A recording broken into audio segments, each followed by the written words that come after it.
အားလုံးပဲမင်္ဂလာပါကျွန်တော်ဒီနေ့ရှင်းပြပေးမယ့်သင်ခန်းစာလေးကတော့ should should should သင်သည်နှင့် ought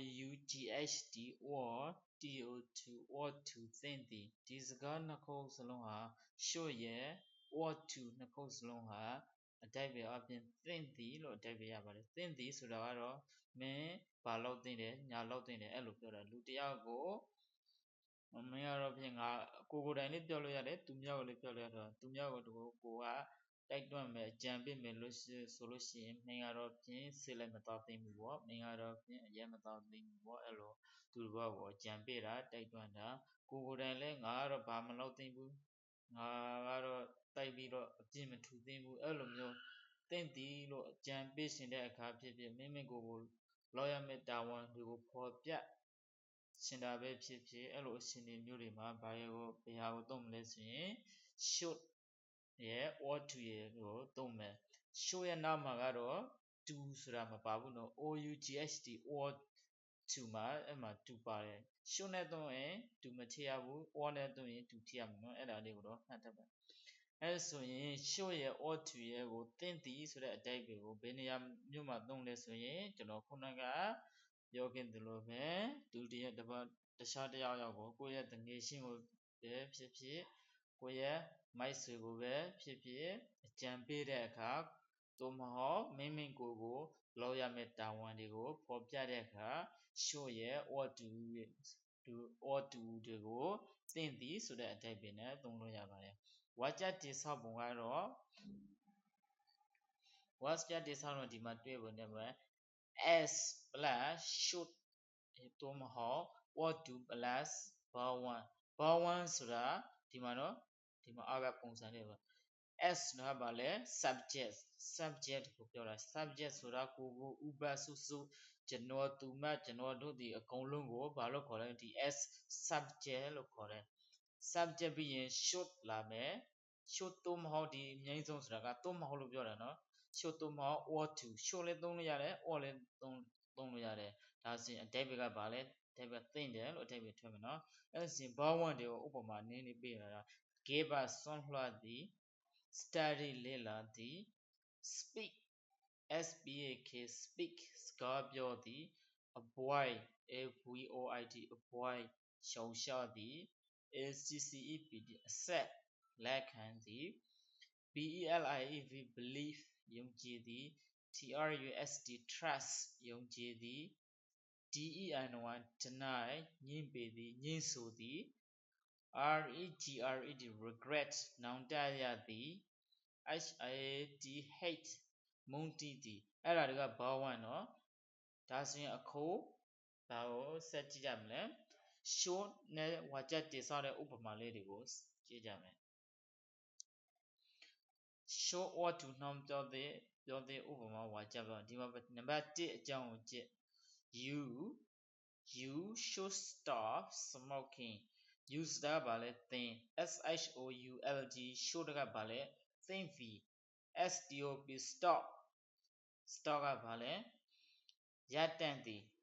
you should stop smoking smoking ကဗာလဲဆေးလိုက်တော့တာအဲ့ဆိုရင် you ရဲ့ should you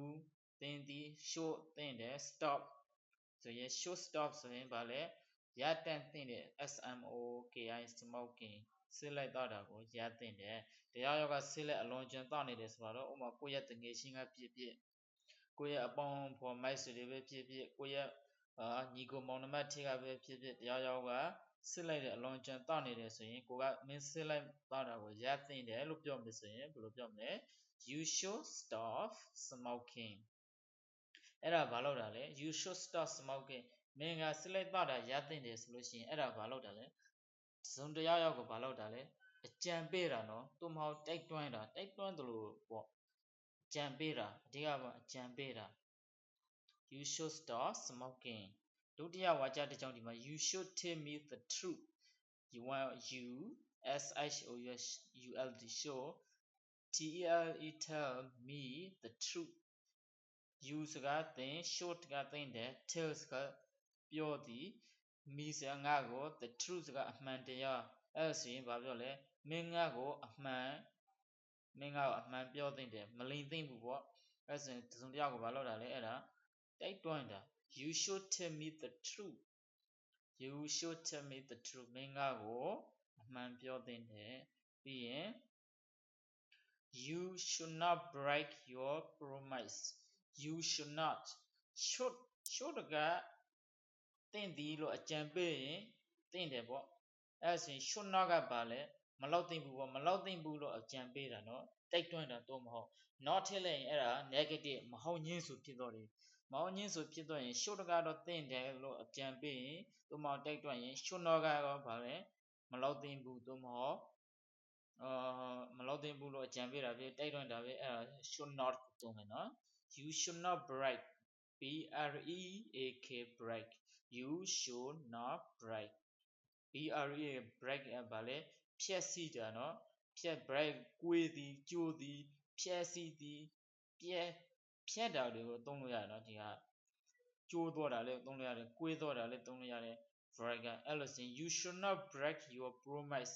မင်းရဲ့ဂတိကိုမင်းမဖြတ်သိမ်းဘူးတဲ့ your promise ကဘာလဲဂတိအဲ့ဆိုရင် you should not ဒီနေရာမှာပြောချင်တာပါ should not ဆိုရင်ဘာလဲမလောက်သိမ်းဘူး should ဆိုရင်လောက်သိမ်းတယ် should not ဆိုရင်ဘာလဲမလောက်သိမ်းဘူးအဲ့ဆိုရင် you should not break your promise မင်းရဲ့ဂတိကိုမဖြတ်သိမ်းဘူးပြန်ဆိုကြည့်မယ် you should not break your promise မြန်ပြောမယ်ဆိုလို့ရှိရင် you should not break your promise မင်းရဲ့ဂတိကိုမဖြတ်သိမ်းဘူးပြီးရင်နောက်တစ်ကြောင်းဒီမှာ you should not speak very loudly in the classroom you ဆိုတာသင် should not မလောက်သင့်ဘူး speak ဆိုတာစကားပြောတယ် should not speak စကားမပြောသင့်ဘူးတဲ့ you should not speak မင်းစကားမပြောသင့်ဘူးဘလို့မပြောသင့်လဲဆိုရင် very loudly တိုက်ကြေလောင်လို့ပြောတာ very loudly ဆိုတာကြေလောင်အဲ့ဆိုရင် you should not speak very loudly မင်းတိုက်ကြေလောင်စကားမပြောသင့်ဘူးဆိုလည်းဘယ်မှာမပြောသင့်လဲဆိုရင် in the classroom စာသင်ခန်းထဲမှာမင်းစာသင်ခန်းထဲမှာစကားတိုက်ကြေမပြောသင့်ဘူးတဲ့အဲ့ဒါကိုဘယ်လိုပြောလဲ you should not speak very loudly in the classroom okay wait a moment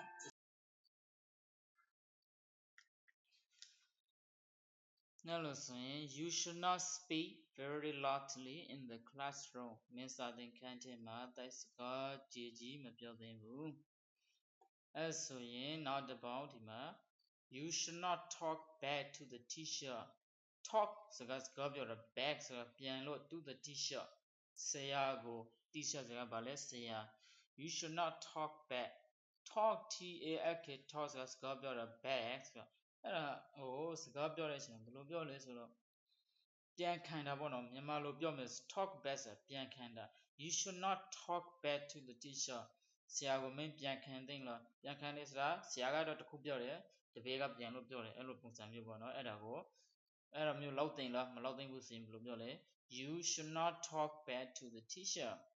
မင်းဆရာကိုပြန်မပြောသင့်ဘူးသို့မဟုတ်ဆရာကိုပြန်မခံသင့်ဘူးအဲ့ဒါကို ought to နဲ့သုံးမယ်နော် I ought to study more to pass the exam ought to ဒီမှာနော် should သုံးတဲ့အခါပါလဲ to မပါဘူးဒီမှာ ought to ကိုသုံးတဲ့အခါပါလဲ to ပါတယ်အဲ့ဆိုရင် ought to နဲ့ should ကအဓိပ္ပာယ်ကတော့အတူတူပဲဒါပေမဲ့ရေးပုံပဲနည်းနည်းကွာသွားတာနော် I ought to study more I ought to ဆိုရင်ငါလေ့လာသင့်တယ်ပို့ပြီးတော့လေ့လာသင့်တယ်တဲ့ to pass the exam ဇာမွေးအောင်ဖို့ငါပို့ပြီးတော့လေ့လာသင့်တယ်ပို့ပြီးတော့လေ့လာရမှာပေါ့ I ought to sleep နောက်တစ်ပေါက်ဒီမှာ I ought to sleep early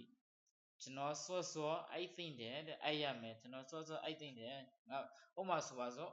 တရားရောက်တဲ့တငယ်ချင်းနဲ့ဟိုမှာစကားပြောနေကြဆိုတော့အဲ့ဆိုညနေလာပြီအဲ့ချိန်မှာကိုကတော့အိုက်ရှင်လာပြီကိုမှအိုက်ဖို့ရှင်ကြပြီဆိုအဲ့လိုတငယ်ချင်းကိုဗာပြောလဲငါတော့အိုက်ရှင်နေပြီဆိုလို့ရှိရင် I should sleep early I ought to sleep early အဲ့လိုပြောလဲငါကတော့စောအိုက်သင့်တယ်ဆိုလို့ရှိရင်သူကတော့ကိုမှစောအိုက်ရမယ်တာဝန်ဥမာစောအိုက်ဖို့ရှိတယ်ပေါ့အိုက်ရမှာပေါ့အဲ့လိုကျမ်းမာရေးအကြောင်းပြချက်အကြောင်းပဲဖြစ်ဖြစ်အဲ့ဆိုရင် I ought to sleep early ကျွန်တော်စောအိုက်ရမယ်ကျွန်တော်စောအိုက်သင့်တယ်မဲခွန်းလောက်မယ်ဆိုလို့ရှိရင် short ကိုဘာလောက်လိုက်လဲအပြင်ကိုထောက်လိုက်တယ် Should I come to you on Sunday Should I come to you on Sunday အဲ့ဒါမေးခွန်းလောက်တာနော်မင်းကိုမင်းစီတော့ငါတနင်္ဂနွေနေ့လာသိမ့်လား Should I come should စကားသိမ့်တာ I come ငါလာသိမ့်လားတဲ့ to you မင်းစီကို on Sunday မင်းစီကိုငါတနင်္ဂနွေနေ့မှာလာသိမ့်လားဥမာဆိုလို့တဲ့မင်းစီကိုငါတနင်္ဂနွေနေ့လာသိမ့်လားဆိုတာကဘာပြောလဲဆိုလို့ရှိရင်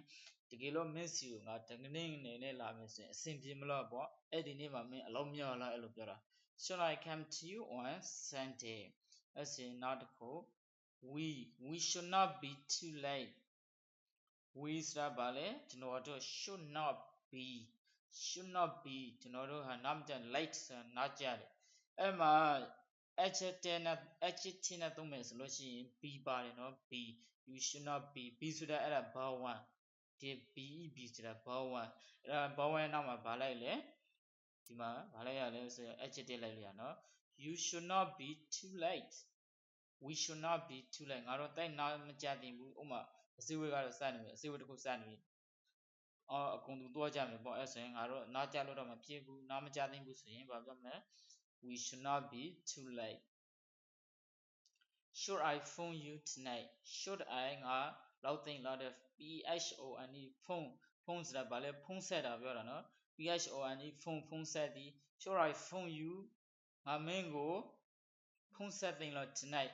မင်းကိုဒီညဖုန်းဆက်သိမ့်လားတဲ့ငါဒီညမင်းကိုဖုန်းဆက်ရင်ကောင်းမလားဟောမင်းကိုဖုန်းဆက်ရင်အဆင်ပြေမလားငါဒီနေ့ဖုန်းဆက်လို့ရလားအဲ့လိုပြောတာနော်အဲ့မှာဆိုရင် you shouldn't sleep too much shouldn't SHOULD apostrophe shouldn't အဲ့ဒါဘာပြောလဲဆိုရင် should not နဲ့အဓိပ္ပာယ်တူတူနော်အဲ့ဒါအတူကောင်းတဲ့ရ should not ရဲ့အတူကောင်း SHOULD apostrophe shouldn't ကဘာလဲ should not ရဲ့အတူကောင်းအဲ့ဆိုရင် you shouldn't sleep too much ဆိုတာဘာလဲ too much ဆိုတာအလွန်အဲ့ဆိုရင် you shouldn't sleep too much မင်းအလွန်မအိပ်သင့်ဘူးပေါ့ you shouldn't believe her you shouldn't မင်းလောက်သိမ့်လားမလောက်သိမ့်ဘူး believe you shouldn't believe မင်းမယုံကြည်သင့်ဘူးတဲ့ her သူမကိုမင်းသူမကိုမယုံကြည်သင့်ဘူးတဲ့ you shouldn't break my heart you shouldn't break ဆိုတာဘာလဲခွေးတာ you shouldn't break ဆိုရင်ဘာလဲမင်းမခွေးသင့်ဘူး my heart ငါရဲ့နှလုံးသားကိုမင်းမခွေးသင့်ဘူးအဲ့လို့ဆိုရင်ဒီနေ့ကတော့သင်ခန်းစာကတော့ဒီလောက်ပါပဲအဲ့လို့ဆိုရင်ကျွန်တော်ဒီနေ့ရှင်းပြခဲ့တဲ့ should ရဲ့ ought to ရဲ့အသုံးနှုန်းများကိုနားလည်သဘောပေါက်လိမ့်မယ်လို့ကျွန်တော်မျှော်လင့်ပါတယ်အားလုံးကိုကျေးဇူးတင်ပါတယ်တကယ်လို့ဒီ channel မှာနောက်ထပ်ပို့ချမယ့်သင်ခန်းစာများကိုလေ့လာရှင်သေးတယ်ဆိုလို့ရှိရင် YouTube channel ကို subscribe လုပ်ထားလိုက်ကြနော်အားလုံးရှင်လန်းချမ်းမြေ့ကြပါစေဗျာ